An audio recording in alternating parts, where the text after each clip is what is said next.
Today I'm shooting a short film scene with the iPhone 16 Pro and a few special accessories. I've got a new gimbal from Hohem and some very cool lenses from Reeflex.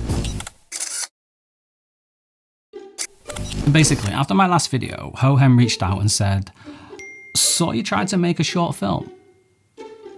Yes. How would you like to try and make one with our new iSteady M7 Gimbal? And I was like, okay. I took it as an opportunity to rectify some, if not all, of the mistakes that I made last time. But this time, there's no excuse, because now I've got a company expecting me, relying on me to produce something half decent with their fancy new gimbal. Action. So I wrote a script inspired by Ocean's 12. I found a location indoors. Big thanks to Goblin Coffee and Beer in Northwich, because now I didn't have to deal with the weather. Roxy was back recording audio with the Comica VM40, and the cast were wearing hidden Rode Wireless Pro lav mics. Last time I got interference with the Rode Wireless Pro lav system, and I think it's because the cast, those pesky millennials, still had their mobile phones on them. So this time, apart from the 16 Pro I was recording with, and there was a prop phone on the table in aeroplane mode, phones were put safely away. And I took extra care to monitor the audio with my fancy Sony headphones. But something more important to me, as someone who wants to eventually work on bigger and more elaborate productions, was organization in terms of a shot list. Last time, the lack of a shot list led to glaring continuity and coverage issues. I just didn't have the amount of shots I needed, the quality of the shots suffered, and some key shots didn't cut together. But that was not going to happen this time. And since I was shooting with Hohem's iSteady M7 Gimbal, I was able to incorporate a lot of options and different types of shots into my shot list. But I had to be careful because I was also using these. These are Reeflex's G-Series 1.33 anamorphic and 2x telephoto lenses. And when you put one of these lenses onto the 16 Pro with a filter, the whole thing weighs over 400 grams, which is exactly the kind of weight the M7 is designed to support. But in this case, a lot of that weight is concentrated in front of the phone on the top left side. And that's fine for the roll axis, as it has a counterbalance. But because it's a phone gimbal, there's not supposed to be weight sticking out of the front like this, with nothing to counterbalance the tilt axis. So it tips over when the motors are switched off. But when you turn it on, it holds. And it definitely knows the extra weight is there, but it doesn't complain. It stabilizes. There's no disruptive vibrations, and I could move around as I wanted. After around an hour, I did have to turn it off for a few minutes to let the motor cool down, but it didn't make a big song and dance about it like some other gimbals can do when something's not right. So in the first shot, the script describes the character James carrying 2 drinks from the bar to his table where Lucy is. And this was a great opportunity to use the 1.33 anamorphic lens for its wide angle view, the M7's extension pole, and this little touchscreen that doubles as a mini monitor so you can see what's happening even when the camera's up here angled away from you. This little thing is quite remarkable because it connects to this little unit up here, so you're able to use any camera app you like. I used the Blackmagic camera app for this shoot, but this was likely the last straw for me and the Blackmagic camera app because it always stops recording ProRes 422 HQ after a few seconds due to an unknown error. And I cleared my storage, I have the latest iPhone, so I've no idea what the problem is. So after 3 takes and 3 false starts, I switched to my good old friend H.264 and it was fine. H.264 in Apple Log gave me exactly what I wanted with a fraction of the file size. In Final Cut Pro, I removed the Apple Log LUT and applied, ironically, a Blackmagic film conversion LUT, slapped another LUT on top of that, adjusted the white balance, added a small vignette, hint of lens blur, and shebang, I have the look that I want. But back to this part of the M7. It's actually a detachable unit, so you can remotely monitor your shots. You can move the gimbal with the joystick, you can start and stop recording in any camera app somehow, and you can double tap on a subject to track them. I've seen AI tracking before in gimbals, and it's usually quite janky. It'll move in stages like this, so it's not suitable for cinematic movement, but this is really smooth. I didn't use it during my film, but you can see how smooth it is here.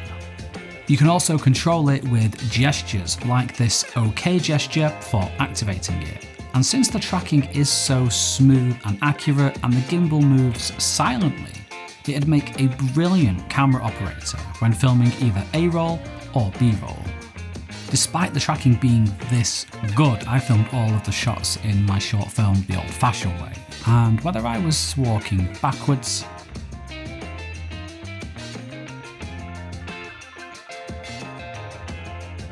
moving up and down, by this time tomorrow, we'll have a full genetic profile. His ethnic background, whether he dyes his hair, what shampoo he uses, everything. Isn't that amazing? doing a combination of camera moves. I don't know. I feel a bit off.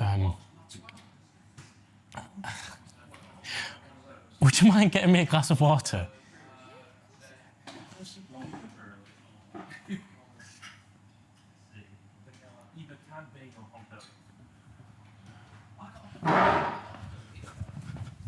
Or using the extension pole plus the M7's built-in tripod for static shots, it performed excellently, even with it not balanced correctly. And you might think, Dave, why bother using these lenses? The iPhone already has 1 million built in. Well, I want to use the main 1x camera because it's the highest quality, but it's also 24mm, which is way too wide for me. I much prefer that standard 50mm focal length. And with the G-Series 2x telephoto, it doubles that 24mm focal length to 48mm, very close to that 50mm standard focal length, and it has a shallower depth of field than the built-in 2x lens on the iPhone 16 Pro. And the end result looks like it was filmed by a camera with a larger sensor. Basically, I'm shooting with the phone like I would shoot with my traditional camera. So did I rectify the mistakes I made last time? I'd say I moved in the right direction. I'm mostly happy with the cinematography. I've never shot or edited over the shoulder, reverse shot before, so I'm going to go through the way I've shot and edited mine and compare it to some Hollywood studio productions and see how I compare. And Hohem's iSteady M7 definitely elevated the shots. Despite me not using it as intended, it performed brilliantly. It gave me so many shot options, and it'll now be part of my mobile filmmaking repertoire. Lighting and diffusion I brought, but I didn't use because we were positioned next to a big window. There wasn't massive amounts of direct light coming in through the window, and I liked how the frame looked without the light. Plus, we were shooting in an open establishment with customers coming and going, and I didn't want them tripping over my light stand. And filming in that environment was interesting. Obviously, we didn't have to deal with the weather, but a lot of the audio tracks do have chairs scraping along the floor and other sounds and noises from an environment like that. There was 1 million dogs in there for some reason, and babies, which, like, why wouldn't there be? But I'm not complaining. We were accommodated and treated so well by the Goblin Coffee and Beer staff in Northwich, and I couldn't be more thankful. And speaking of the audio tracks, I didn't have any issues this time with the Rode Wireless Pro lav mics. They sounded great, so it looked like removing the phones from the equation solved the problem. So I'm going to tick this one for a success, and I actually prefer the Rode's audio tracks over the Comica VM40's audio tracks because they pick up more of the voice and less of what's happening in the room. Whereas the Comica, it still sounds great, but it picks up more of the ambient noise, like I said before. However, I did actually use both tracks. All of Curtis's audio was filmed when the place was a bit quieter, and I used the VM40. Same old. Okay, exciting. How about yours? Whereas all of Heather's audio was recorded when things got a bit busier, plus Heather's softer voice it doesn't come through as strongly, so all of her audio is her hidden Rode Wireless Pro lav mic. Thanks. So, how was your day? Same old. Nothing exciting. How about yours? Great, actually. We just got a breakthrough on the Hartford case. I isolated the voices 50% in Final Cut Pro, and I added some ambient cafe noise from a stock website. But I was still sloppy when it came to keeping takes and audio tracks separate. Things were going well at first. The cast were clapping and saying take one, take two, etc. But then once I started having issues with the ProRes, it just went out of the window. So I do have some long, almost 3-hour audio tracks to go through. So I bought a clapper. I'm going to be using it next time, and that is going to save me days, actual days. And finally, a note on the iPhone 16 Pro itself. This is a video about my experience making a short film with the iPhone 16 Pro, yet I've hardly mentioned the device itself. I've talked about everything else because now I've made a short film with my Sony a7 IV, and I've just made one with my iPhone 16 Pro. And I approached these shoots and I treated the cameras in the exact same way. I put lenses on them, I put filters on them, I stabilized them, I monitored the histogram, I set the white balance. And I'm not thinking, okay, this is an iPhone shoot, so this particular thing is off the table, I can't do this, I have to work around this. And at the end of the day, you take the iPhone off the gimbal, put it in my pocket, and it carries on being whatever else I need it to be.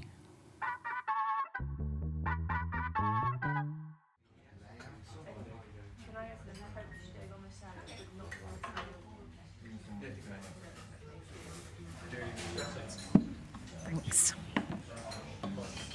So, how was your day? Same old. Nothing exciting. How about yours? Great, actually. We just got a breakthrough on the Hartford case.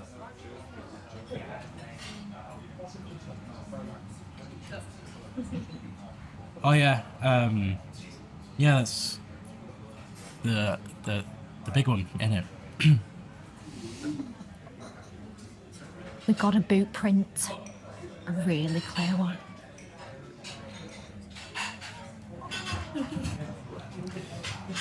Wow. That's great. I know. But the real smoking gun is the her we sent off to forensics this afternoon. All right. Yeah. Bravo. By this time tomorrow, we'll have a full genetic profile. His ethnic background, whether he dyes his hair, what shampoo he uses, everything. Isn't that amazing? That is amazing.